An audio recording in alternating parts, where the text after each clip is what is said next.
What do you think the benefit would be if you understood the love language of those closest to you?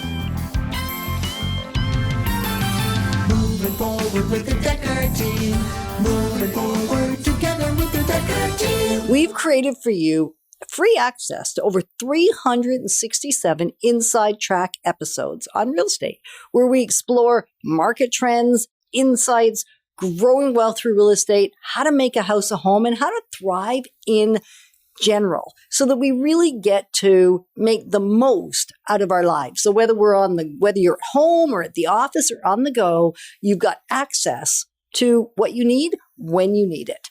And so, Leah, mostly love languages. How does that work?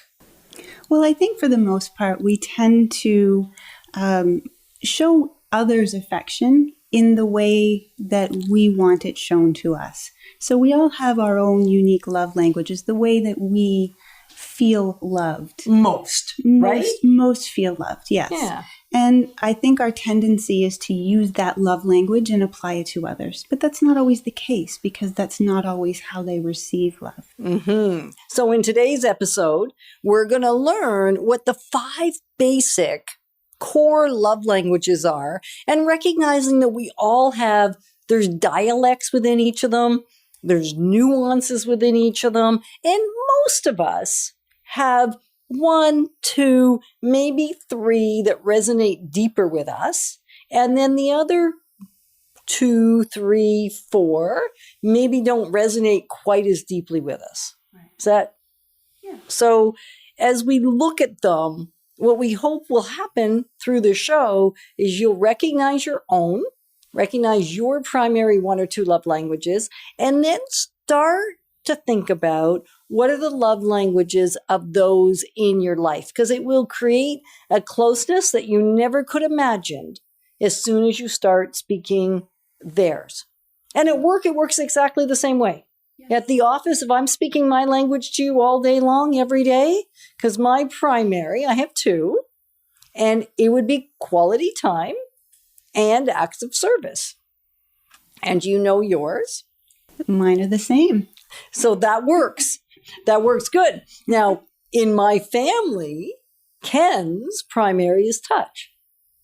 So if I'm busy doing things for him and I'm busy showing that I care for him because we're hanging out together, it's not speaking boldly to him. Right.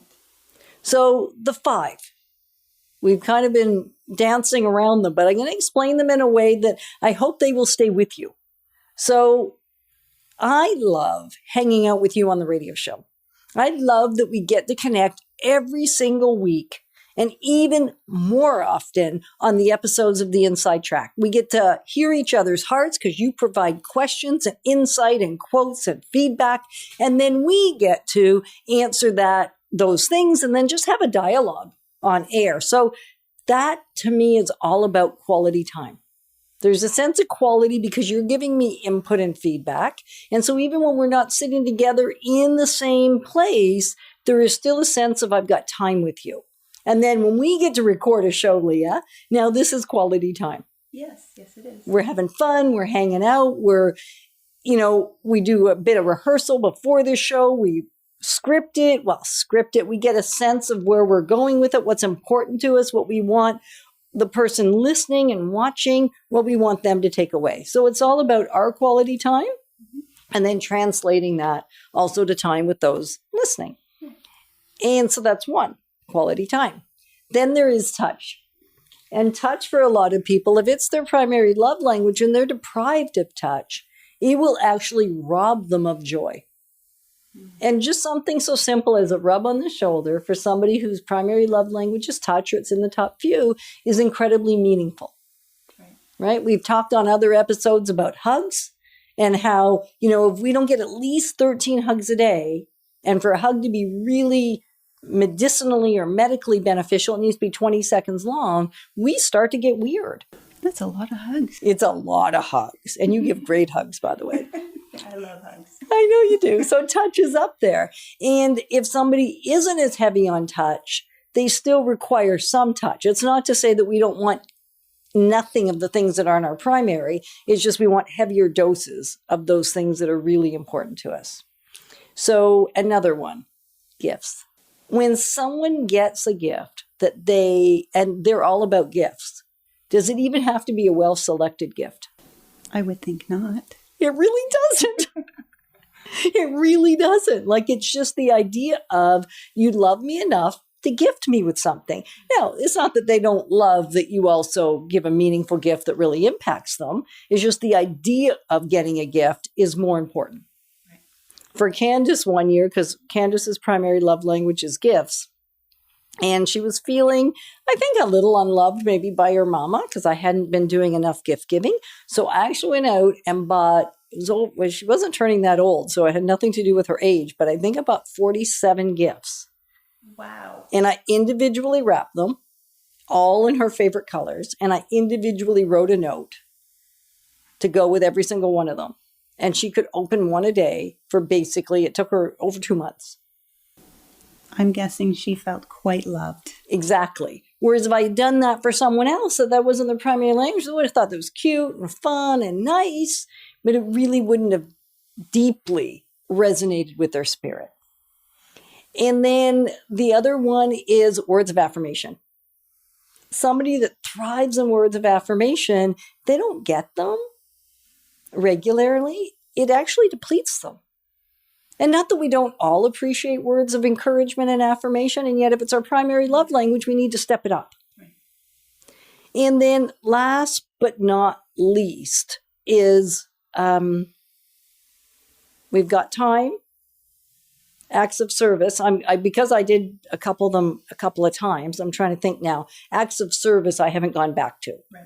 So acts of service, because it's in the top two for both of us, that's people doing nice things for us. Yeah. So what do you love to have done for you?